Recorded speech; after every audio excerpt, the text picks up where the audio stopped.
estamos começando o programa Viva Mais, o seu programa de saúde aqui no Canal 20. Eu, Ana Paula Sorrentino Delvaux e Miguel Sorrentino Júnior conversamos todas as semanas com grandes profissionais da área da saúde, aqui do estado e do Brasil. Falamos de como viver mais e com melhor qualidade de vida. Aqui vocês ficam sabendo com os maiores especialistas o que existe de melhor em tratamentos nos dias de hoje, na parte preventiva, na parte curativa. E hoje vocês vão poder participar sugerindo pautas e assuntos através do nosso site www.programavivamais.com.br. Interaja conosco, sugerindo pautas, assuntos, assistindo os programas que já passaram. E eu já quero aproveitar, agradecer os e-mails que nós temos recebido, as pessoas que têm ligado, sugerindo pautas, aquelas pessoas que têm ligado para conversar com a gente. É sempre bom, né, estar em contato com vocês. Hoje os nossos convidados são dois grandes especialistas aqui do Rio Grande do Sul em suas respectivas áreas. Dr. Beno Beck Júnior, doutor em psicologia pela Universidade de Barcelona e professor da URGS, no programa de avaliação e manejo de estresse no Brasil e na Espanha. E Marcelo Camargo, educador físico, personal trainer, mestre em ciências cardiovascular pelo Instituto de Cardiologia e doutorando em ciências cardiovasculares pela URGS. Sejam bem-vindos. É muito bom tê-los novamente no programa. Os dois vieram, foram um sucesso e pediram via e-mail, via telefonema. Nós recebemos muita ligação pedindo que os dois voltassem. Claro que o assunto hoje é outro, mas trouxemos vocês novamente aqui conosco. Sejam bem-vindos. Com esse reforço eu vou voltar sempre.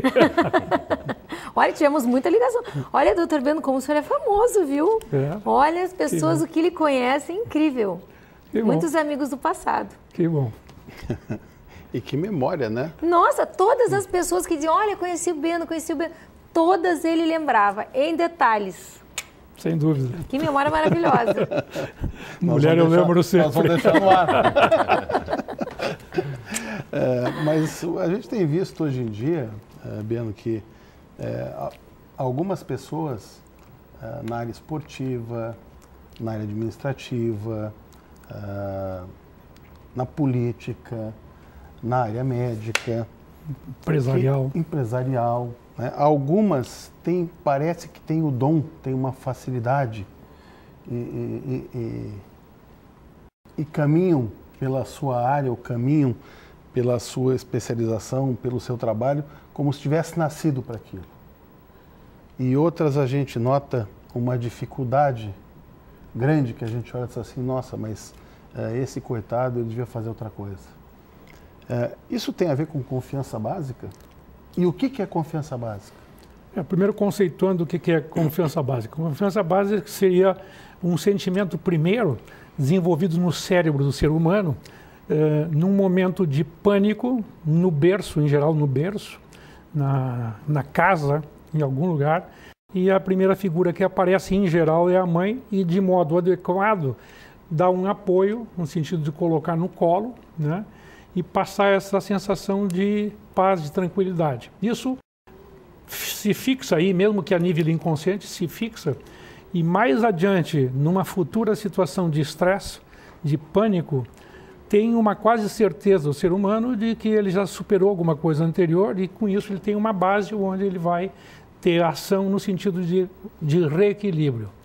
Então, certamente isso, levando para a parte empresarial, a médica, enfim, em todas as situações do trabalho humano nesse planeta, a gente vai ver que tem algumas pessoas que têm uma convicção, são pessoas audazes, pensam grande e se metem.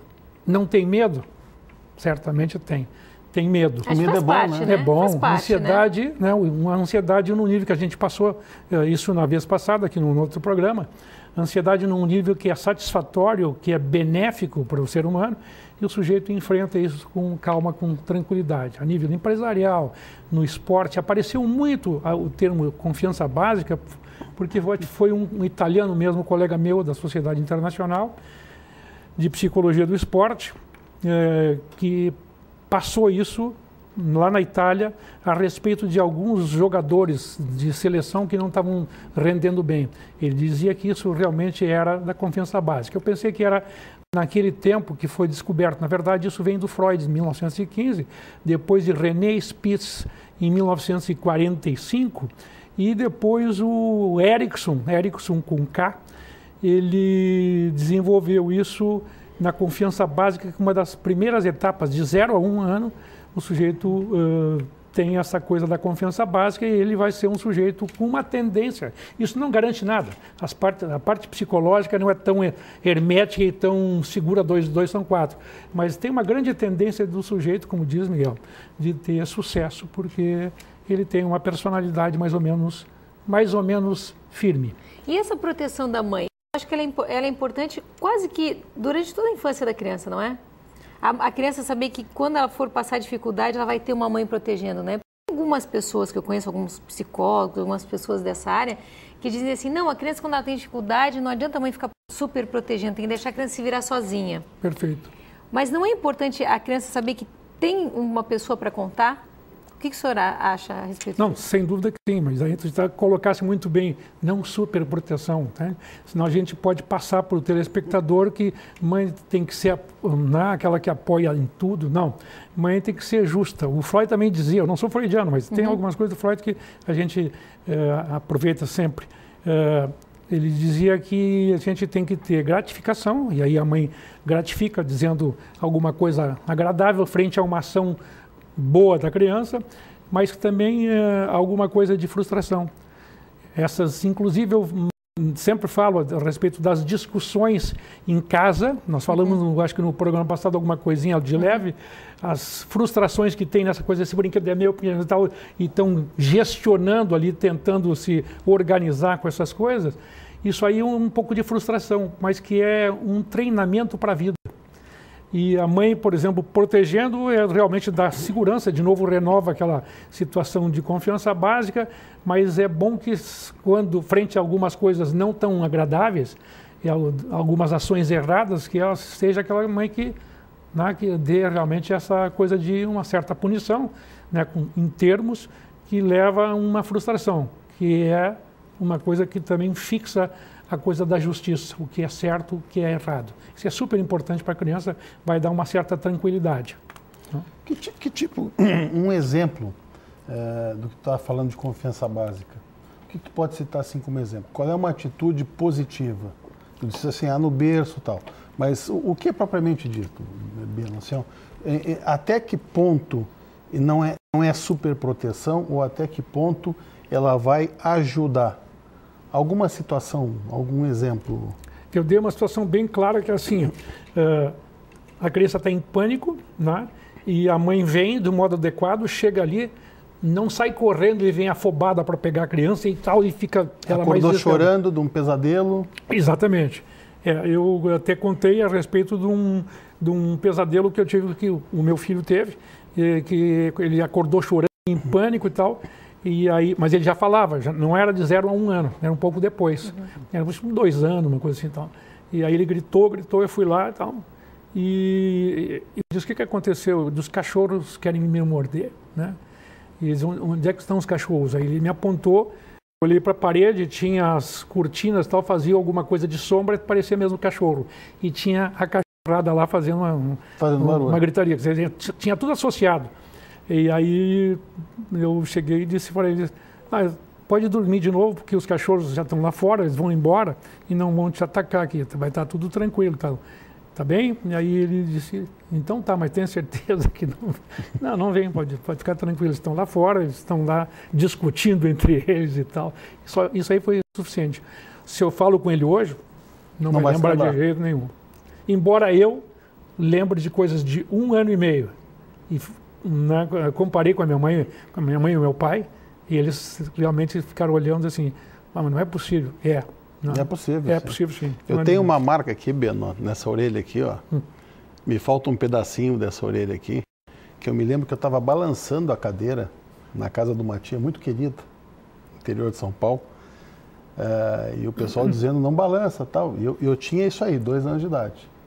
E eu me lembro de ter caído e cortado a orelha. Não me lembro que deram pontos, graças a Deus. Senão ia causar um trauma. Mas eu me lembro exatamente, eu sei a cor da cadeira, eu sei em que posição a cadeira estava, porque eu tive várias vezes depois na casa dessa tia. Impressionante esse tipo de memória, né? Que fica realmente. Na verdade, nessa tua tenra idade, tu já era valente. Quer dizer, eu não te conheço, mas é bem provável que isso é uma coisa assim de que a gente pode ter uma prospecção isso para o futuro, que normalmente é uma pessoa valente. Outras pessoas que não têm, talvez, essa valentia de recordar essas coisas naquele tempo, elas fazem um corte. Fazem um corte, não vou lembrar. Mais adiante, com 4, 5, 6, tem gente que tu perguntar de 8 para baixo, mas ela não sabe. Tem gente com 10 anos, não lembra disso aí. Mas o que é interessante, assim, na confiança básica, essas coisas que a mãe, a figura materna em geral, porque a paterna vem depois, a criança percebe que aquilo ali é a não-mãe, não é o pai. Né? É a não-mãe, é um ser que está ali que não é a mãe. A mãe, o cheiro, ela sabe, pega o paninho e fica com o negócio, né, que é a representante da mãe. Então, essas coisas todas ficam muito fortes. E o bullying, por exemplo, criança pequena na escola sofrendo bullying. Quando a mãe protege, é superproteção ou é a confiança básica? Mas a mãe protege quem? Porque criança sofre bullying... A vítima ou o autor? Não, vai proteger a vítima, seu filho. É a confiança básica para o filho. Agora, porque acontece muito com criança pequena bullying na escola, né? Sim, muito. E criança pequena muitas vezes não consegue se defender, porque são pequenininhos, né? O termo é novo, mas no jardim de infância eu lembro ainda que tinha gente que fazia isso aí. Pô, minha filha no jardim de infância sofria isso. Isso faz parte da maldade humana. Agora, só que é um pouco complicado como fazer a coisa. Não dá para dar uma receita em psicologia, não dá para dar uma receita assim, olha, tem que ser assim então. A mãe, em geral, que tem bom senso, tem um sentido bom da história, ela vai dar o apoio e vai procurar fazer alguma coisa a mais, porque não é só dar o apoio ali. Vai ter que fazer uma coisa em todo o entorno, em todo o ambiente, vai trabalhar em torno disso aí. E, porque me dá pena a mãe que larga o filho e acha, não, ele tem que se defender sozinho, né? Não é assim. Porque criança não consegue se defender sozinha, né, doutor? Essa história é da carrochinha, esse negócio, esses romances assim que o pessoal até vende, coisa tudo, não é assim, não, eu vou deixar meu filho atirado aí na gandaia, coisa tudo, ele que se vira sozinho. Não é assim. Não. Esses vão ser o que nos Estados Unidos saem dando tiro nos outros depois, né? Exatamente. Ele fica reprimido, até que uma hora ele vai dar um jeito de liberar isso, né? Um exemplo claro disso é quando tu percebe na escola aquela criança que é muito agressiva com os colegas, né? Isso é um indicativo que algo não vai bem na formação dessa criança. Então a gente percebe muito isso nas escolas. Aquela criança que ela é muito agitada, ela é muito agressiva com os colegas, então deve-se parar, se avaliar essa criança, procurar conversar com os pais, entender os pais, saber quem são esses pais, para poder entender por que essa criança está se manifestando dessa forma. Que, na verdade, quando a criança ela apresenta um comportamento diferente nesse aspecto, na verdade ela está querendo passar o que para a gente? É um sinal. Olha, eu não estou bem, algo não está acontecendo da forma adequada na minha formação e eu preciso chamar atenção, de alguma forma, para que as pessoas comecem realmente a prestar atenção em mim e avaliar, porque a criança muitas vezes ela não entende o que está acontecendo com ela. Ela não sabe se ela está recebendo uma atenção adequada ou não. Ela não tem como, nesse período, na fase pré-escolar ou até na própria fase escolar, ela não tem essa condição de entender se ela está sendo bem amada, se ela está sendo bem gerida, se ela está sendo bem administrada, né? Se ela está tendo o zelo adequado. Então ela encontra alternativas, gatilhos, para que ela possa se manifestar e mostrar para as pessoas, não só para a família, mas também para os professores, educadores, colegas e outros pais, que algo não vai bem naquele momento daquela criança. Eu acho que muitas vezes vocês, na educação física, né, Marcelo, acabam tendo mais proximidade do que os outros professores, né? Sim, porque na verdade o professor de educação física que atua na escola como educador nessa fase pré-escolar e escolar, ele tem uma vantagem nesse aspecto com relação aos demais educadores. Contato físico? Porque ele tem contato físico. Então, e muitas vezes o gesto, o movimento do corpo, a maneira que a criança interage com as demais crianças de uma forma mais física, uma forma mais global, então você consegue perceber melhor esses sintomas, você identifica mais. E interessante também que a criança, de uma forma em geral, também tem uma proximidade muito grande com o professor de educação física na escola. Né? Porque ele é um professor bacana, é um professor legal, que geralmente não aplica a prova, geralmente ele fornece o que a criança quer, muitas vezes, que é correr, se expandir. Então, ele é um professor que dá espaço para aquela criança. Então ela se sente mais confortável e se sente mais confiante naquele educador que ela tem à sua frente. Essa é uma parte interessante da atividade física, porque muitas vezes esse bullying ele vem de uma criança que é deprimida, e essa criança deprimida ela é muito agressiva e bota para fora em termos desses atos que alguns dão risada, né, porque estão fazendo bullying com alguém, fazendo de palhaço, né, e de vítima. Né? E aí a educação física tem uma coisa super importante, que não vou dizer que isso vai curar o sujeito que é o autor do bullying, mas crianças que têm ansiedade alta e depressão também, tem crianças com depressão alta. Eu já medi algumas vezes e eu pensei que era brincadeira. Não era brincadeira, não, mas estavam respondendo de acordo com o que eles estavam sentindo. Educação física sistemática, regular e bem orientada, que tem que se colocar também, ela tem a capacidade de, na primeira sessão, baixar a ansiedade. Depois, na parte de depressão, demora umas 3 semanas para começar a declinar, depressão que é média para moderada. Depressão grave não vai nem fazer atividade física, mas é uma coisa que a gente sempre tem que agregar, que a atividade física, a educação física regular e bem orientada, ela é a melhor psicoterapia, principalmente nessas etapas evolutivas primeiras. Então Você que está começando a nos assistir agora, o nosso assunto hoje é confiança básica. Mas não fique preocupado não, você que já está assistindo, que se você se enquadrou em alguns dos exemplos e acha que não tem confiança, no final a gente acaba dando a fórmula para relativamente solucionar isso, se é que existe solução. Mas uma coisa que eu acho muito legal é que esses assuntos ajudam a gente, quem já criou os filhos, a se cuidar para preparar os netos, né? Nós já criamos os nossos filhos, mas a gente pode ensinar os nossos filhos como cuidar dos nossos netos. Miguel, que agora tem uma netinha pequenininha. De 1 aninho. De 1 aninho. A gente pode prestar... Porque a gente, na nossa época, não prestava atenção nisso, né, doutor Beno? Mas é uma experiência extraordinária, segundo alguns amigos meus. Eu não tenho esse tipo de experiência, mas dizem assim, é totalmente diferente.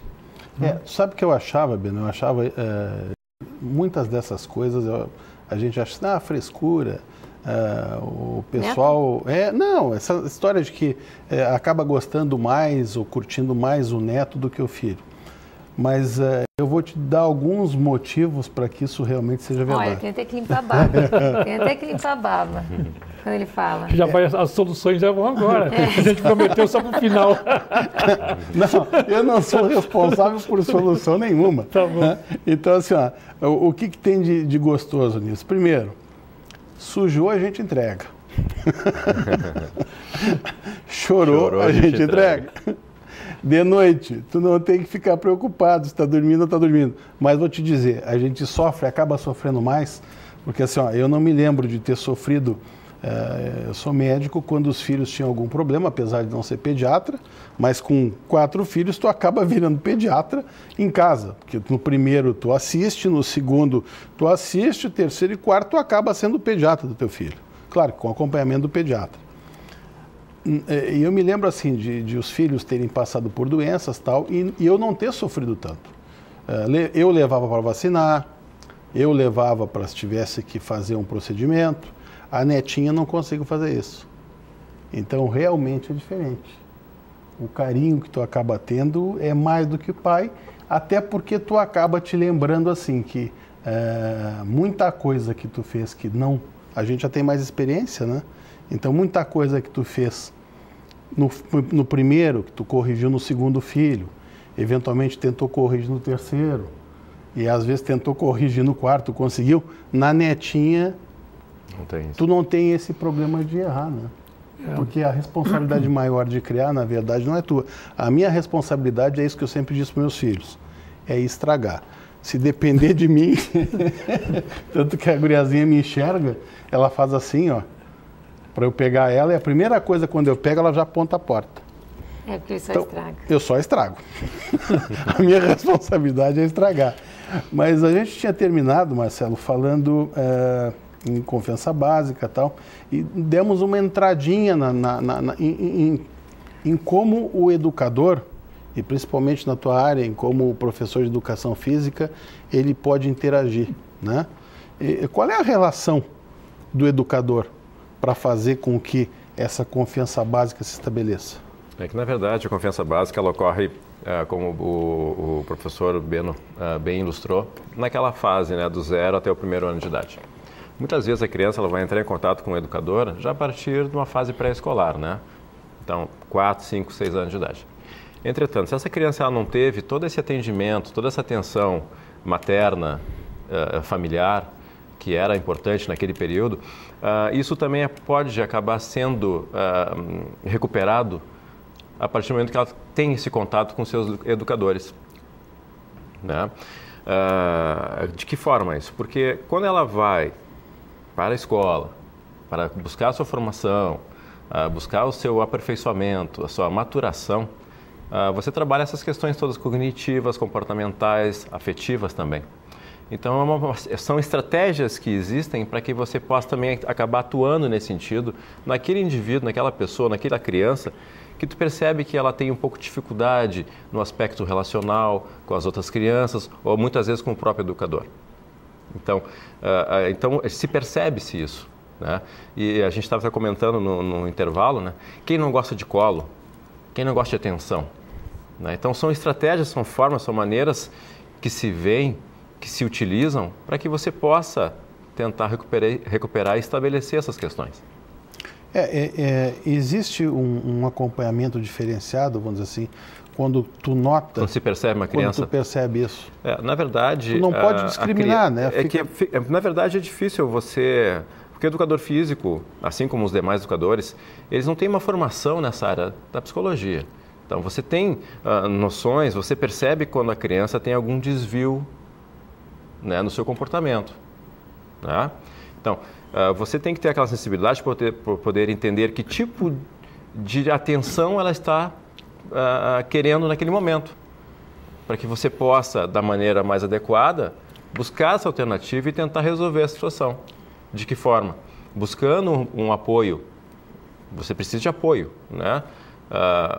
De um psicólogo, buscando apoio da família dessa criança, então direcionando essa criança a essas questões, a esses pontos, a esses demais profissionais que vão poder atender e suprir essa demanda dessa criança nesse momento. As famílias aceitam bem isso, não? Na verdade, depende muito de como está estabelecida o núcleo familiar. Porque muitas vezes você identifica uma criança, essa criança tem problema. E aí você se reporta à família e aí você passa a entender por que essa criança tem problema. Né? Então, isso é muito importante também. Eu me lembro assim, muitas vezes quando a gente está falando aqui, eu até fico me policiando um pouco, porque a gente já trabalhei nisso, já trabalhei naquilo outro. O pessoal que deve estar assistindo diz assim, esse cara é um chato, né? Porque o cara já trabalhou em tudo que é área.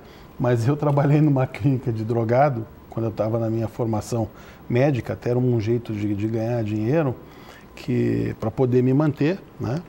E eu me lembro assim que muitas vezes, uma clínica psiquiátrica, muitas vezes a gente ia fazer uma remoção de um adolescente por uso de drogas, que na época a faixa etária era sempre alguém já maior de 18 e tal, e foi baixando isso. Eu fiquei 6 anos trabalhando nesse tipo de clínica, Beno. Eu me lembro assim que quando eu saí, já com mais ou menos no final dos 6 anos, os pacientes que a gente ia remover, que tinham em média de 18 para cima, eu me lembro que eu fui fazer uma internação de um menino de 10 anos de idade. Nossa. Quer dizer, hoje em dia isso é comum, né? Nossa, certamente. E eu me lembro que o que deixava a gente assim assustado é que muitas vezes as pessoas que chamavam para fazer o atendimento, com 10 minutos de conversa, a gente acabava achando que tinha que levar os pais embora e não a criança. Quer dizer, ou não adolescentes assim. Eu não sei como é que esse adolescente aguentou ou sobreviveu tanto tempo. Eu me lembro de uma casa em particular que a atenção que o rapaz tinha, a família criava cachorro para vender. Então, assim, o quarto do rapaz era o canil. Na verdade, os cachorros é que tinham o quarto mesmo.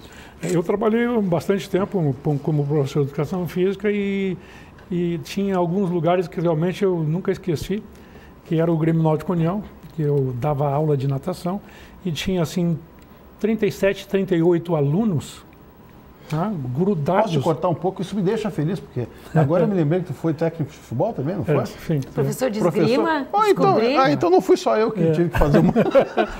Desculpa, continua. E aí, no frio, o clube ganhava muito dinheiro com isso, enchia as piscinas e tal. No frio, a piscina térmica, mas tinha deficiência nessa temperatura e tal. Eles grudados ali e todos, não tinha pé, entende? Olha a confiança básica. Então era difícil. E ali a gente fazia um aprendizado, coisa e tal, tudo com calma, tranquilidade. Lembro que um dia que foi o do mergulho, tem que ter muita confiança para desequilibrar e cair na piscina. E tinha um menino que não ia. Ele fazia assim, eu digo, não, tranquilo, fica sentado aqui, eu vou passar todos eles, volto para ti de novo. Na segunda vez ele não foi, não conseguiu cair e tal.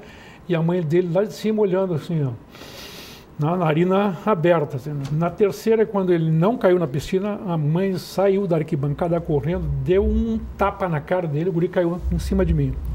Tá? Isso aí foi uma coisa traumática, assim, porque nunca mais ele voltou, nem sei onde é que ele anda.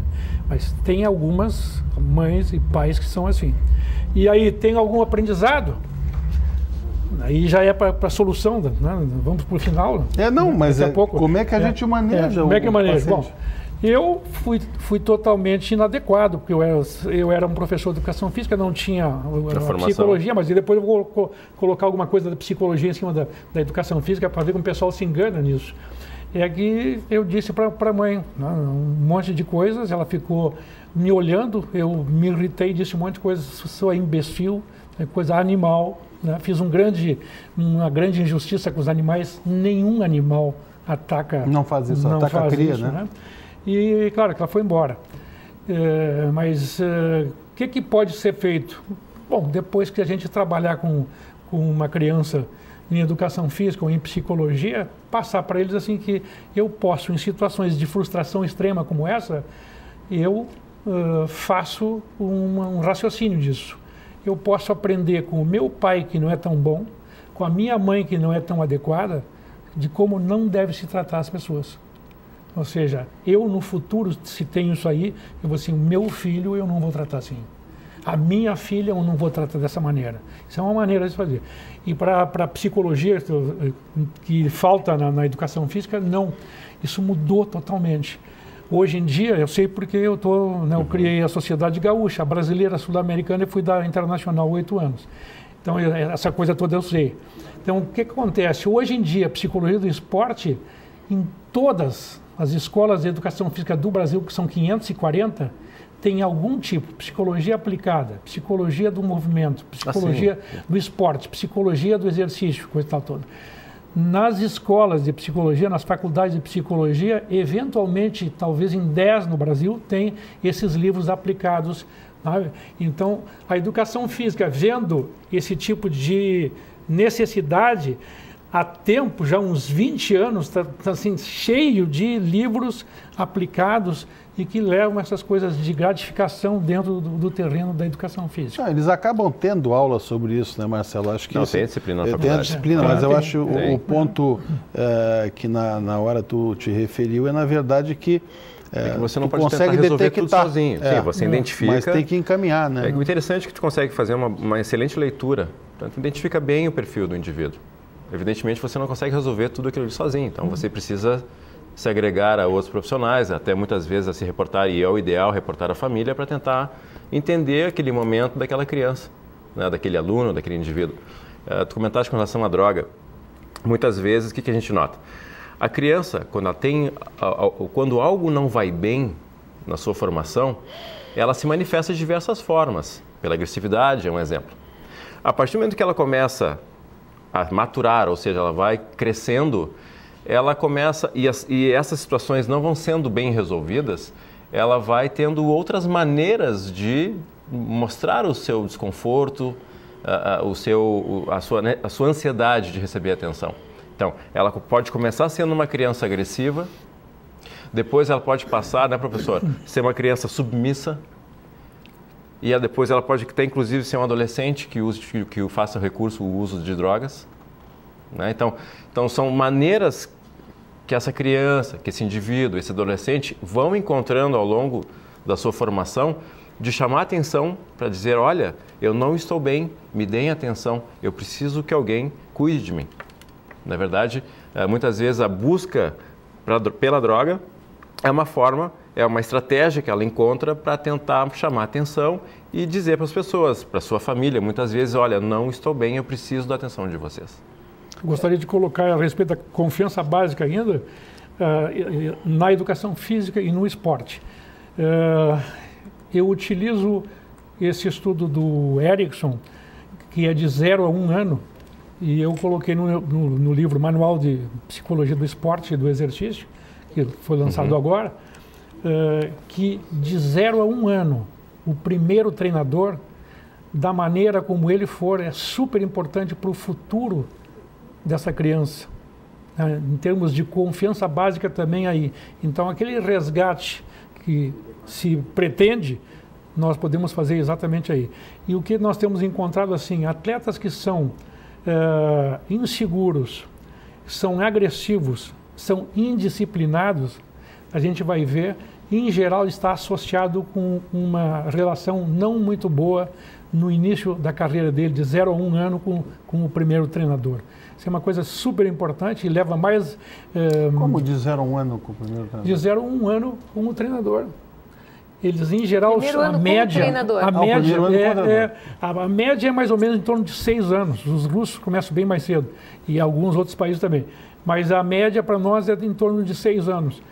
Esse de 6 a 7 anos, tiver um treinador que seja adequado, né, que seja justo, que dê oportunidade para todos, isso aí é super importante, dá uma tremenda de uma confiança básica, e o sujeito, em geral, vai ter uma boa